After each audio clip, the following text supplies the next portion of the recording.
ఈ ఎలక్షన్ జరిగింది. ఉండవల్లి శ్రీదేవి ఒక్కటే టర్న్ అనుకుంటా. ఒక్క నిమిషం మేడం, ఒక్క నిమిషం, ఎందుకు మీరు వస్తున్నా? ఉండవల్లి శ్రీదేవి అసలు మాట్లాడద్దంటారా? చెప్పండి. నేను చెప్తున్నాను కదా, అందరి గురించి చెప్తున్నా, నలుగురు అంటే అందరి గురించి చెప్తే సమయం సరిపోదు కదా. ప్లాన్ ఆఫ్ యాక్షన్ ఏంటనేది చెప్పండి. ఉండవల్లి శ్రీదేవి గారి ప్లేస్ లో కూడా డొక్క మాణిక్యవర ప్రసాద్ గారు ఇన్ఛార్జ్ గా వేసి 6 నెలలు అయిందండి అప్పటికే. So we know what is happening. అక్కడ జరిగింది ఏంటంటే, ఎక్కడ లొకేషన్ తీసుకొచ్చి పెడతారో we want to stop that. We want to close పప్పు పొలిటికల్ కెరీర్. ఇది క్లియర్. అదే విషయం. మీరు జీవితం అంతా అంతే, మీ జీవితం అంతా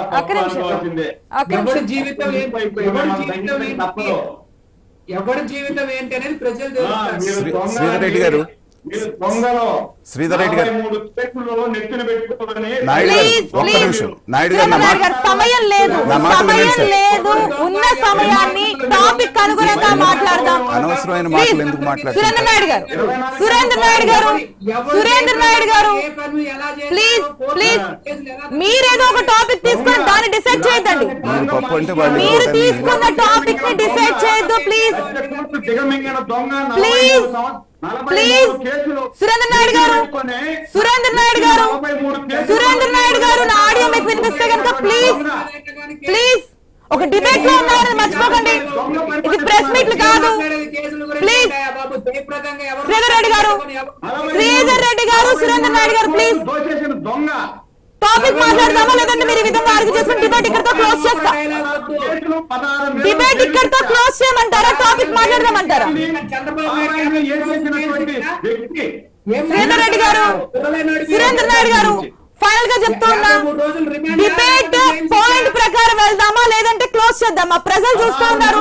మీరు టాపిక్ డిబేట్ చేసుకొని సురేంద్ర నాయుడు గారు ప్లీజ్ సిగ్గు లేకుండా మాట్లాడుతున్నారు. సిగ్గు ఏంటనే ప్రజలు గెలిచారు. మొన్న 2019లో గెలిచారు. ఇప్పుడు కూడా ప్రజలు చూస్తున్నారు. శ్రీధర్ రెడ్డి గారు ప్లీజ్, మీరు పప్పు ఒక వర్డ్ యూజ్ చేయడంతో డిబేట్ అంతా పక్కన పట్టించేస్తున్నారు. ప్లీజ్ సురేంద్ర నాయుడు గారు 2019లో కూడా ఇదే కోతలు 2019లో కూడా కూసారు. ఏమైంది?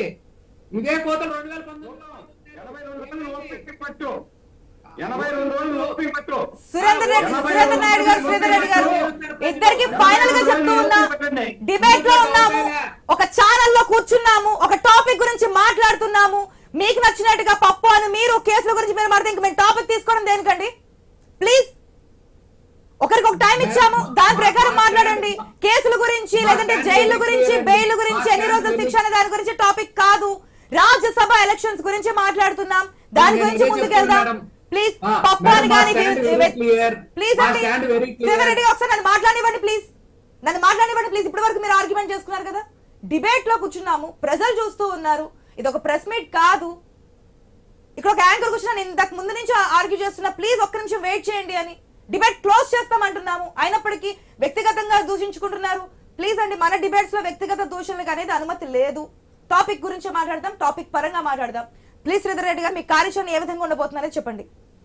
మేడం ఇక్కడ మనం గమనిస్తే వచ్చేది 3 సీట్లు మేడం. తెలుగుదేశానికి ఈ రోజు ఉన్న బలం 23 వాస్తవంగా. జనసేనకు ఉండేది 1 24. కానీ ఒక రాజ్యసభ సీటు కావాల్సింది ఇప్పుడున్న కరెంట్ సినారియాలో 65+ సీట్లు కావాలి. ఎందుకోసం అంటే 175 మందికి 3 లెక్కను లెక్కేసుకుంటే దాదాపు 58.33 కావాల్సి వస్తుంది. సో ఈ 58 సీట్ల మీద వాళ్ళు ఎట్టి పరిస్థితుల్లో తెచ్చే ప్రసక్తి లేదు.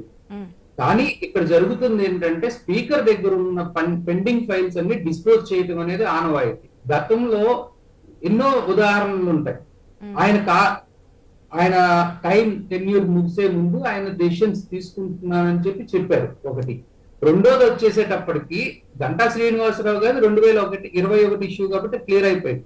ఇవాళ ఒకవేళ ఆనంద్ వాళ్ళ గ్యాంగ్ 4 తీసుకొని కరణం గారు లేకపోతే మన భాస్కర్ గణేష్ గారు వీళ్ళ గనక రిజెక్ట్ చేయకపోతే అప్పుడు గవర్నమెంట్ ఏదో ఇబ్బంది పడుతుంది అనే ఇండికేషన్స్ ప్రజల్లోకి వెళ్తాయి అనేది